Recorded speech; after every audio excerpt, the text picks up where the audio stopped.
Yes, good morning, everyone. It's 11 o'clock. Let's start on time. So it's my pleasure today to introduce our today's speaker, Arka Mukherjee. Arka finished his PhD in Concordia University last year. He was working, generally speaking, on operations management with some interfaces with marketing. Now he is a postdoc at Gerard. And today he's going to present one of his thesis papers. I will let him say the title and the rest.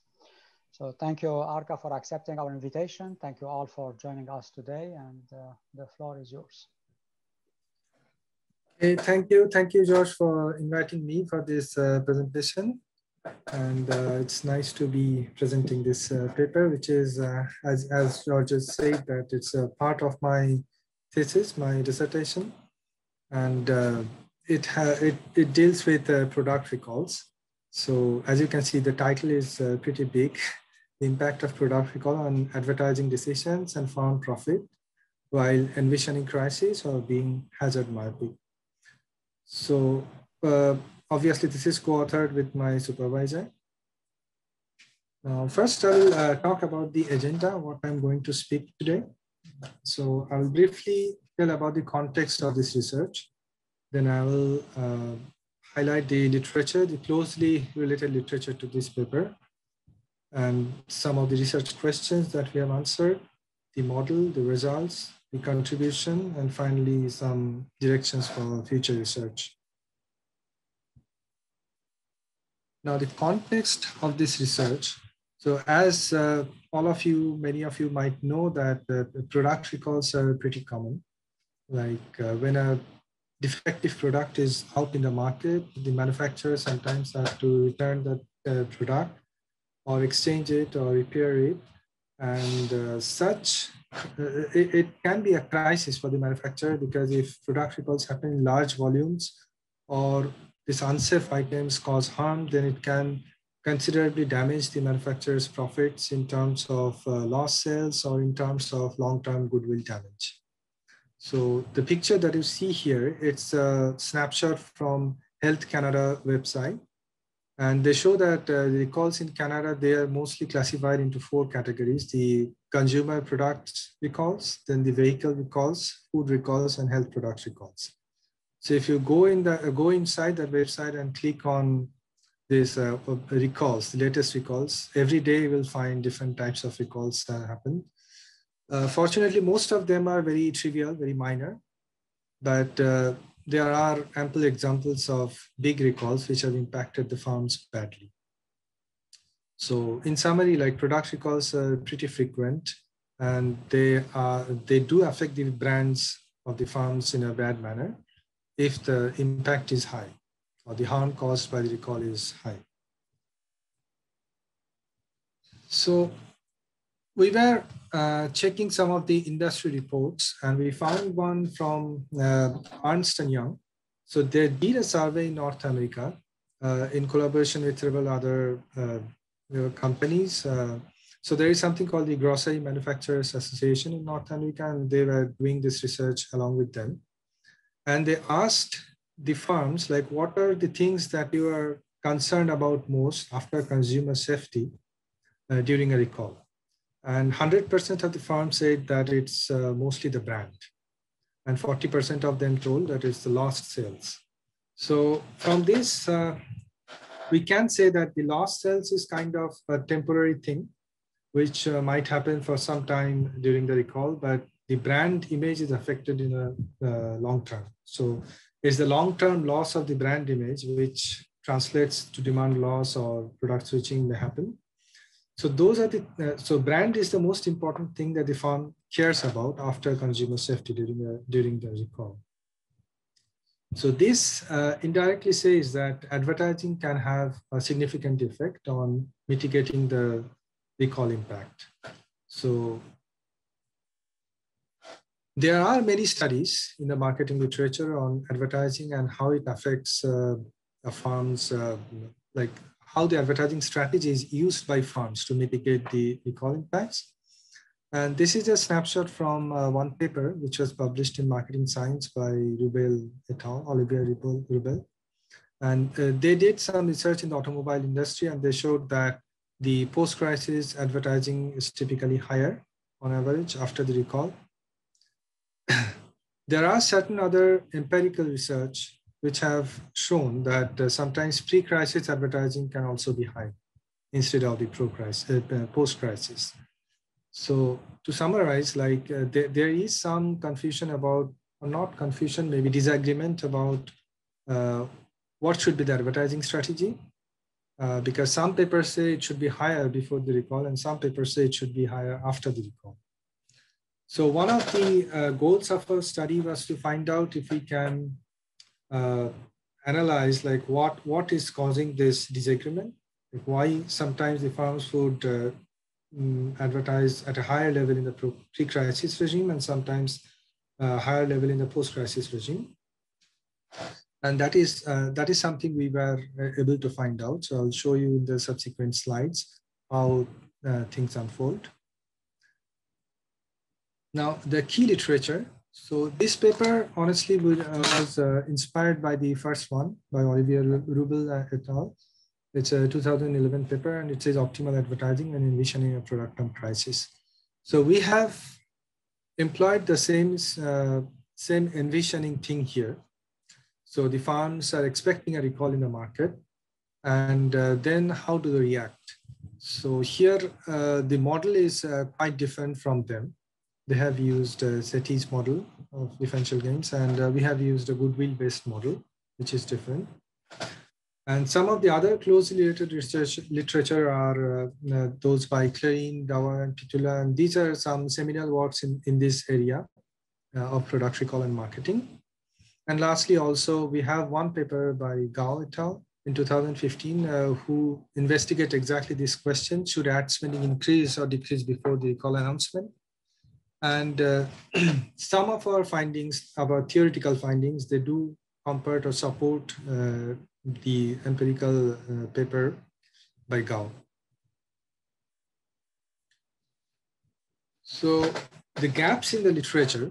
So there was, when I was writing this paper, there was very little or limited research on this goodwill-based model and product recall. And as I say, there are conflicting findings about the advertising levels in the pre and post-crisis regimes.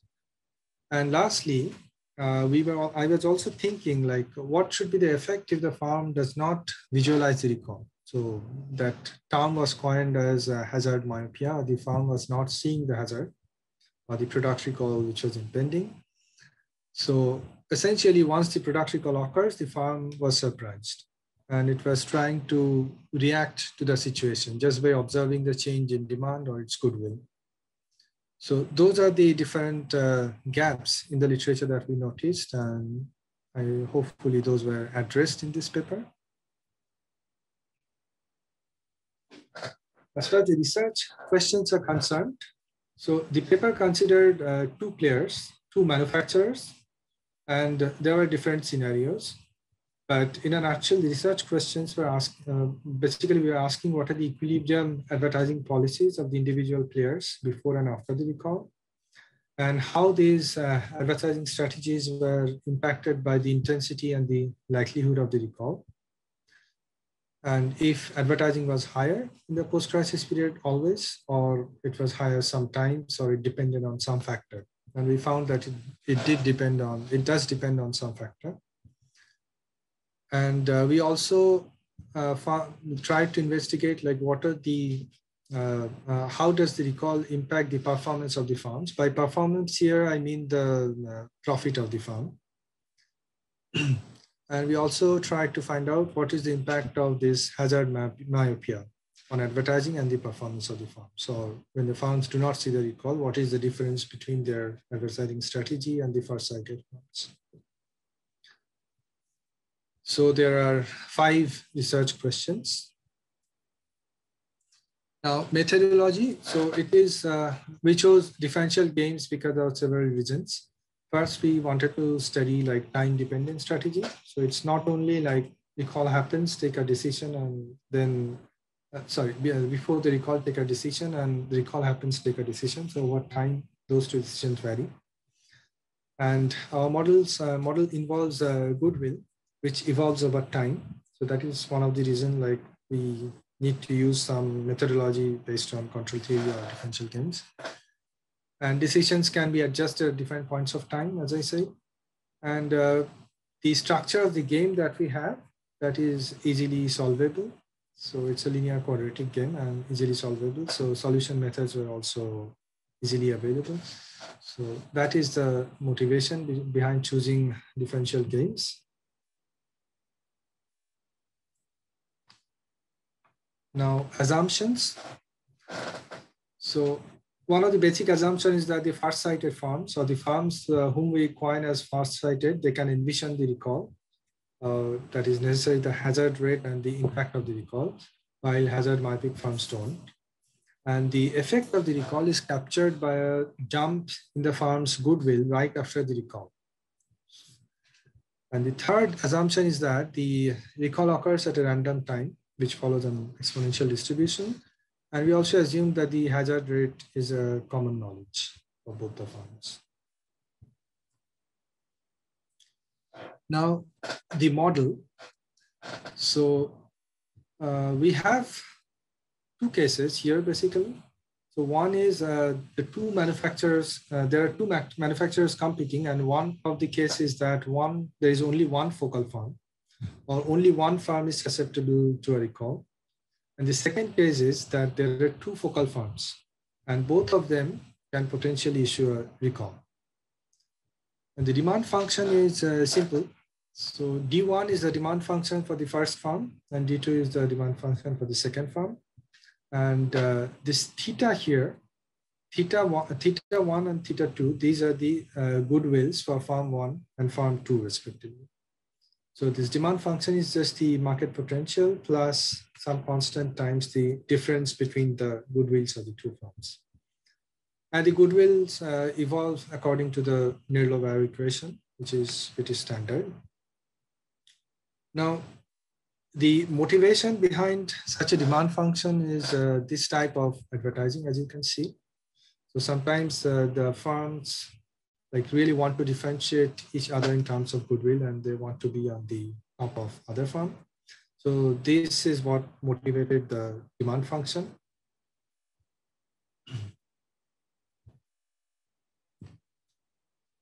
Now, the occurrence of the recall. So the occurrence of the recall is a stochastic process, as I said.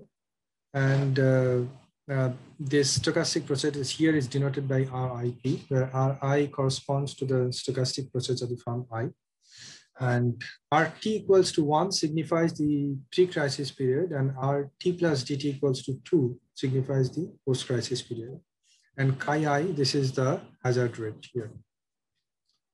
So secondly, the effect of the recall. There are three ways in which we capture the effect of the recall.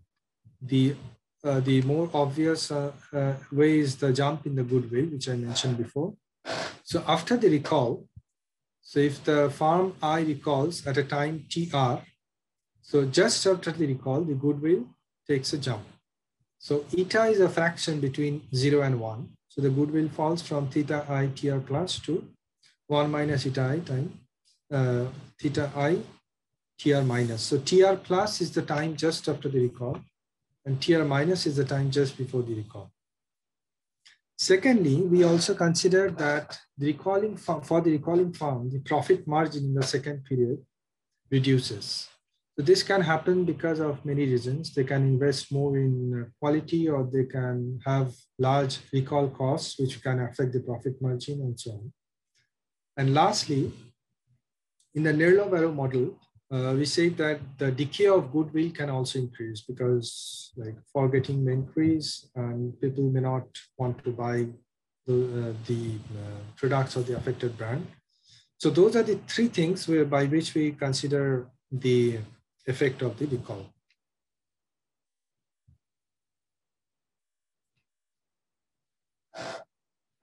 So there are several cases of duopoly. So for the far-sighted farms, I am saying this again because the results and the problems will be presented in the following sequence. So first I will present the problem of the first cited farms when we have one focal farm and when we have two focal farms. And then I will present the problem of the hazard myopic farms. And similarly for the results also, I will follow this sequence.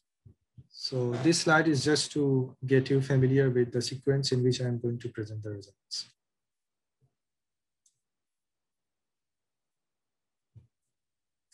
Now, before I go into the manufacturer's problems, for every result that we found here, so there is a basic transformation that can be used.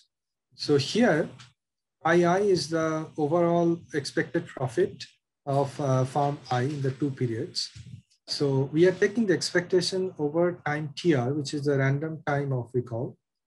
And JI is the instantaneous profit in the first period. And pi I2 is the overall profit in the second period. And this is discounted to TR, which is the random time of the recall. So this expectation is over TR. I think that TR is missing here, but anyways. And it can be shown that by integrating by parts, we can transform this expectation to this integration. So once we have this, it becomes easy to handle because we have a very concrete formulation of the problem, and we can use the Hamilton-Jacobi-Bellman equation to solve the problem. So what happens here is the first period's instantaneous profit remains, and then for the second period, the value function or the value function for the maximized profit case, here is the total profit in the second period, that becomes multiplied by the hazard rate chi. So this transformation has been used in the solution of all the problems that we have in this paper. Now, one more thing that I should tell you before proceeding, the way we solve this problem is by solving the second period's problem first, and then solving the first period's problem. So when we solve the first period's problem, the second period's value function is used as a salvage value. So the formulation is very simple. So here 1, 2, or let's say ij, if we consider this as Vij, I stands for the manufacturer or the ith manufacturer, and J stands for the regime. So V12 is the value function of or the maximized profit of the first farm in the second regime. Similarly, V22 is the maximized profits of the second farm in the second regime. And this is just the integration over TR to infinity. And then this is M12 is the margin of the first farm in second regime. D12 is the demand, and D1 is the demand, and AI squared is the quadratic, or mu1 times AI squared is the quadratic advertising cost. So the profit comes from the margin times demand, and then there is only the advertising cost. Similarly, for the second farm also, we are maximizing it over A22, which is the advertising. And then we have this profit function. So A12, capital A12 and capital A22 are the advertising of farm 1 in second period, farm 2 in second period. And then the initial conditions for this evolution, for this differential equation are different for the two farms. So for the first farm, who is a focal farm and who has potential issue to recall, for that farm, we have this jump. And for the second farm, we don't have a jump, which is obvious. So second farm is the non-focal farm, and it's a competitor of the first farm. And using the transformation of the previous page, we can show that the first period's problem can be transformed to this particular form. So here again, we have M11 times D1T, which is the profit in the first, which is the revenue in the first period, minus the advertising cost, plus chi, which is the hazard rate, times the value function in the second period, where instead of theta1, we have 1 minus eta times theta, because standing in the first period, I can see that there will be a jump. And one more thing to visualize here is that the discount factor, this has changed for the first period. it's because of that transformation that we did in the last slide. The discount factor changes from R to R plus chi. So the hazard rate is added to the discount factor, and the firm discounts times the time more because of the risk of this product recall. So that is those are the problems of the two firms in the first period. So now we have everything in a very clean format, and this can be easily solved using the HJB equations. Okay, so this is for one focal firm. So as I said before, I will present in the sequence one focal firm, two focal firms, then hazard myopic firms. Now, the problem for the two focal firms. So here, the exception is that we have two firms, and then consequently we have two different hazard rates. So here there is no differentiation between like firm 1 and firm 2, but we call them I and J, firm I, firm J, because we do not know like which firm is issuing the recall first. So there are two recall times, TI and TJ, and then we take the expectation over the minimum of TI and TJ to get the value function of the first period. And we can use like the similar kind of transformation like I showed before. So it will be just a bit more lengthy. And finally, we can show that the first period's value function, it can be represented in this form. Here, the hazard rates chi-n and chi-j both are added to the discounting factor. And we have two terms here. So this chi-i is the hazard rate of the ith firm, and vi2 is the value function in the second period for the firm. And chi-j is the hazard rate of the jth firm. And this hat represents whether the firm I recalls first or second. So if I don't have a hat, it means that the firm I recalls first. If I have a hat, it means that this firm I recalls second.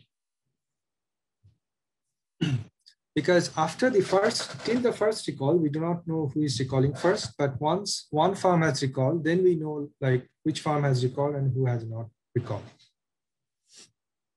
So the decisions also will vary in that manner, as I will show in some of the subsequent slides. Now for the hazard myopic firm, the process is comparatively easier because the firms just see any horizon, like their problem in any horizon as an infinite horizon problem, and they just solve this simple equation. Like they just have the profit in the second period. So this is the second period's value function, and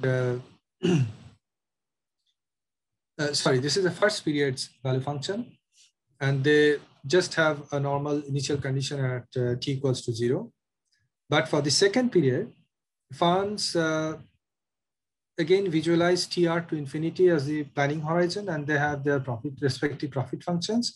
But the only difference is that now they observe that there is a jump in the goodwill. So once the recall has occurred, the only thing the myopic firms realize is that they have their goodwill has taken a hit. So they do not incorporate the goodwill, the jump in the first period, but they do so in the second period. So the discounting factor in the first period does not change. It remains R because they are not anticipating the recall. So those are the problems of the myopic firms. So solution approach, as I said, like we'll solve the second period's Hamilton-Jacobi-Milbaum equations first, and then we can solve the first period's HJB equations. So just to show, like the first period's HJB equations look something like this, where we have the profit function, alpha 1 plus, this is the demand, times the margin minus advertising cost, plus we have those differential equations, the state variables and the differentials with respect to theta1 and theta2, the state variables, and then chi times the value function in the second period. Now, the results. So what we found out was that, it's not surprising because some of the previous papers, they also found that advertising will depend on these factors. So the second period advertising, this will depend on several parameters. So Kij is the advertising effectiveness, M is the margin, and beta I is the sensitivity of demand to this difference between the two goodwills. And delta is the decay, R is the discounting factor, and mu1 is the proportionality constant of the cost, advertising cost. So what is significant here is that in the second period, this eta and chi, so eta is the impact of the recall and chi is the likelihood. These two things do not come because the recall has already occurred. But since the first cited firm is visualizing the recall, in the first period for both the firms, the firm which is recalling and the firm which is not recalling, they have this eta and chi in their advertising. In fact, the second firm or the non-focal firm, it does not have eta, but the focal firm has both eta and chi. Now, we found that the pre-crisis advertising, it actually reduces with eta, which is the impact of the recall. And the reason behind it is probably the firm is trying to save more, to invest more in the post-crisis period in advertising. And the second thing is that if a firm anticipates that there will be a high impact recall, and at the same time, it keeps advertising at a very high level, the demand will go up. And consequently, like there can be more recalls and more costs coming in the second period. So the firm will not want that. So that is one of the reasons, another reason like why it will not want, the advertising will decrease with impact. And the advertising decreases with the likelihood if this eta is greater than a certain threshold. So this I will illustrate in the next page, next slide. So it's not that it always decreases with the likelihood, but the advertising decreases with the likelihood only if eta is greater than certain, or the impact is greater than certain threshold.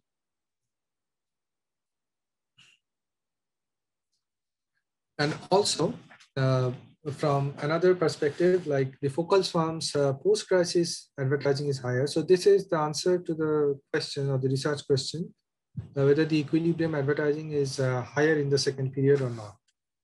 So we found that it is higher if the crisis likelihood is higher than a certain threshold, which depends on eta. And so the first figure that you see here, this is for a low impact recall.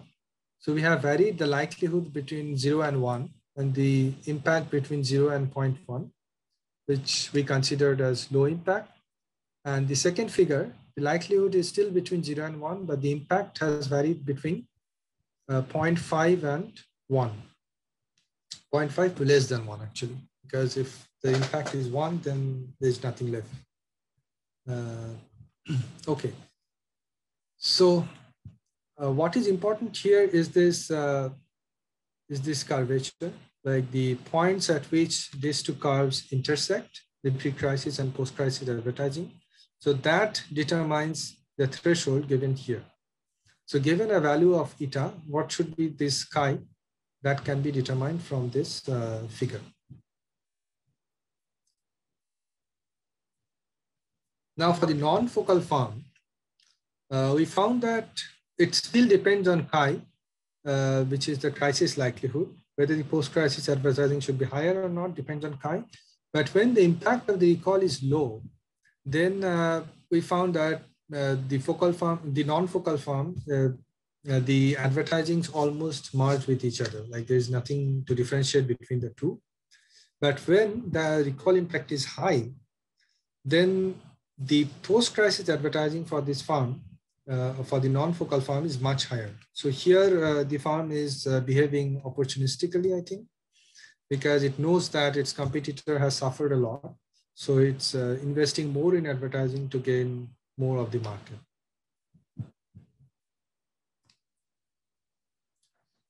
So about the state variables, so these are the trajectory of the state variables. And there are 4 cases here.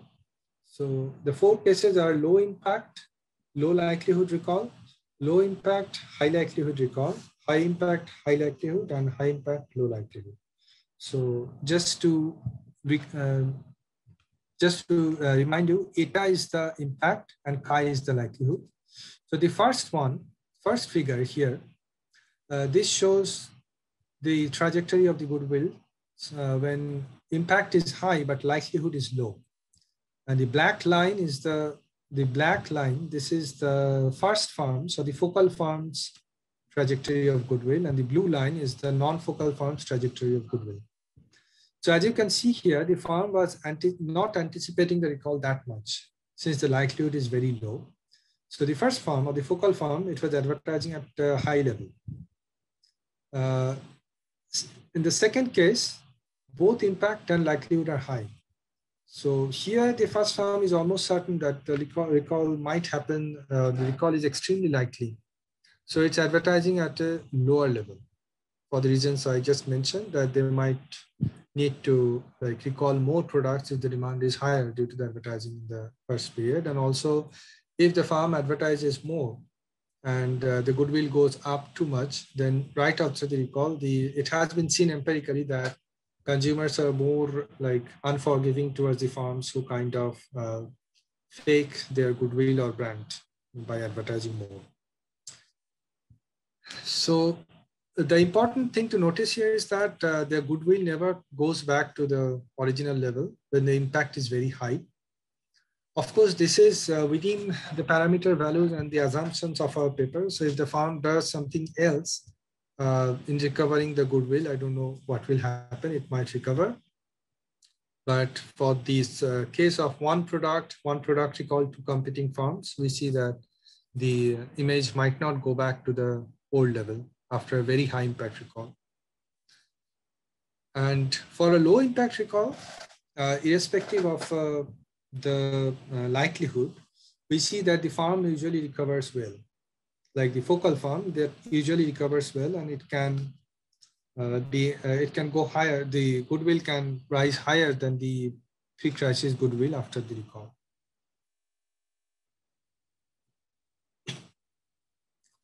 Now the firm profits. So as far as the firm profits are concerned, we see that this is an obvious finding that the low impact recall does not severely impact the focal firm's profit, but the high impact recall will impact the profit. So as we can see, this black dotted line, this is the focal firm's high impact recall variation, high impact profit variation with likelihood chi, and this black line here, this is the low impact recall's profit variation with likelihood.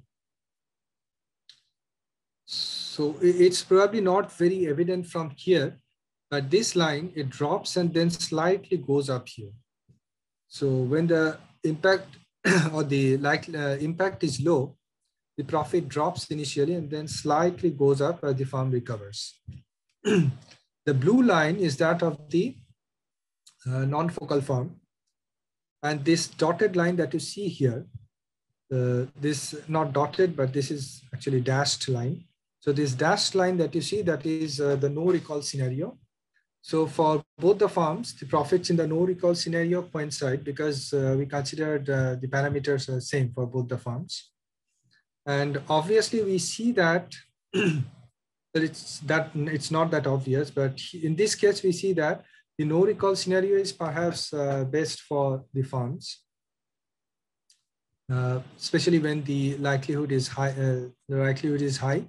But for the non-focal firm, the no recall scenario is not the best because obviously it will want, well, it will not want, but if the recall happens for the other firm, it will have more profits. So the profit for the non-focal firm, it rises with the likelihood and then slightly drops. This is again because of the recovery. Because in the low impact recall case, the other firm, the focal firm recovers. So the non-focal firms, though initially has a higher profit, as the likelihood increases, the profit gradually goes down a little bit. And here we just show that we were able to find out the value function in a closed form. So these are the coefficients of value functions. And these were used to find the profits, actually, the value function. Another comparison that we did was how will the profits vary if the initial goodwill of the firms were different. So the focal firm and the non-focal firm, they have same initial goodwill, which is the first figure and which we saw in the last slide. Then the second thing was the focal firm has a much higher goodwill, initial goodwill. And the last figure, the focal firm has a lower initial goodwill. So we found that qualitatively, it does not change much, but just the level of profit differs. And obviously, like if the focal firm has a higher initial goodwill, then the profit, then it has more profit, which is not surprising. Now I present the results for the equilibrium advertising and equilibrium profits of the two focal firms. So the last case was one focal firm. Now we have two focal firms. And now we don't have firm 1, firm 2, as I say. And it's just firm I and firm J because we do not know in the first period who will recall first. And every hat that you see is associated with the ith firm recalling second. And this AI2, so this AI2 is the coefficient of value function. All the A, B, C that you see here, well, the B and C are not here, but this A, this is the coefficient of the goodwill in the value function. So the most important thing that we note here is that the equilibrium advertising, the first period, this has the factors chi-i and chi-j, which is the hazard rate of the two firms. In the second period, the advertising strategy will depend on who recalls first. So if the ith firm recalls first, second one is the advertising strategy. If the ith firm recalls second, the third one is the advertising strategy. And in the third period, the advertising strategy is again symmetrical with respect to the two firms. And here we have a three-dimensional presentation of the two things. And for the parameter values that we have, we found that here the post-crisis advertising is always high. So after both the firms are recalled, we have the post-crisis advertising to be high. So the first figure is the figure for low impact recall, the advertising against low impact recall. And the second figure, this is advertising against high impact recall. And in the second case, that is for the high impact recall, what we found was how this advertising for the ith firm, the second period will vary. So this will depend on who has recall first again. So for the low impact case, it does not matter much. Like these AI2 and AI2 star are almost similar. Why? Because this value of eta I is very small. And also this mi2 hat and mi2 are very similar. So these two values almost coincide when this value of eta is small. But when eta is high, then there is a clear demarcation between this green plane and this brown plane, which we see here. So the variation here is against chi-i and chi-j, the two hazard rates, as you can see. And the bottom line here is that the third periods or the post-crisis advertising is always higher. And the second period or the first period advertising follows the post-crisis. And in the second period, the advertising is lowest for both the firms, irrespective of the impact of the recall. But again, if the recall impact is high, the level of advertising in the second period will depend on who is recalling first. Now, the focal firm's profit. So here, one of the differences that we notice from the one focal firm case is that the no recall case is not the best one for each firm. So VI1 low means the value function of the ith firm when recall impact is low. VJ1 low is a similar thing for jth firm or the competitor. And NR means no recall.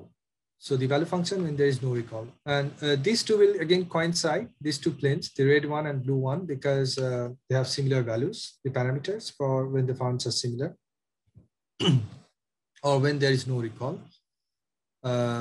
So when we compare the value functions, we find that when the competitor has a high likelihood of recall, and yes, so when the impact of recall is low and the competitor has a high impact of recall, high likelihood of recall, the value function or the profit of the ith firm can be higher than the no recall case. So like when there is competition and both firms have a likelihood of recall, so one firm would probably want the other firm to have a higher relative risk than itself. So that is what it signifies. And secondly, for a high impact recall, for most of the scenarios, we'll find that the no recall case is best, except some of the cases when again, which again depends on the likelihood of the two firms, like likelihood of recall of the two firms. Again, like when as firm one, if my likelihood is very low and my competitor's likelihood is very high, and we both are issuing a high impact recall, then my profit can go higher than the other firm. So it might be a bit hard to understand directly from these figures because 3D figures might be confusing, but I will summarize the significance later on in the slides. Now, another concept was this concept of relative risks. So what we did here is comparing the, like grouping the firms into two types, riskier firm and less risky firm. And it was found that firms which has higher relative risk has more profit when the recall impact is low. But when the impact is high, the less risky firm has higher profit. The second one is pretty obvious, I think. But for the first one, that a firm which has higher relative risk but low impact recall is more profitable. This can be explained by the fact that the advertising in the second period for this firm will be lower, and the advertising in the first period will be higher. So if this firm is making more profit in the first period and the second period, like there is a trade-off between how much the firm is saving by reducing the advertising cost than how much it loses by losing the sales or losing its image and the sales, consequent sales. And in this case, I believe like it is saving more by reducing the advertising costs. So that is why this thing happens. When the relative risk is lower, the firm has more profit. Now for the myopic firms, this is the last type of results, last type of firms that we consider. Like we consider myopic firms where the firm is not seeing the recall and then the advertising have very similar structure in both the periods. And we found that the time of recall has a significant impact for the myopic firms. So the profit increases if the time of recall is further in the horizon, because if the recall occurs at a later point of time, the myopic firms keep on advertising at a very high level without visualizing any impact like chi or eta, and it has more sales. So, and given the drop in margin that we considered here, this is the result. But we do not know like what will happen if we consider recall costs separately, because sometimes it can happen that the firm has so much recall costs that it can go bankrupt. So that is a case which we have not considered in this paper. So in that case, the result might differ. And also hazard myopic firms are worse off when the recall impact is high. So it has, in this figure, we compare the profits of the far-sighted firm against the myopic firm for different times of recall and different likelihood of the crisis.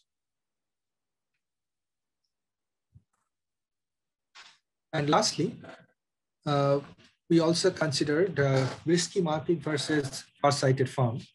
So here, again, we are considering a hazard ratio. So chi-m is the hazard rate for the myopic firms and chi is the hazard rate for the far-sighted firms. So one thing is that the myopic firms do not visualize the likelihood, but still, if the issuer recall, then their likelihood exists. So it is just that comparison. So for the myopic firm, obviously with the hazard ratio, the profit will not change because they are not visualizing the hazard ratio.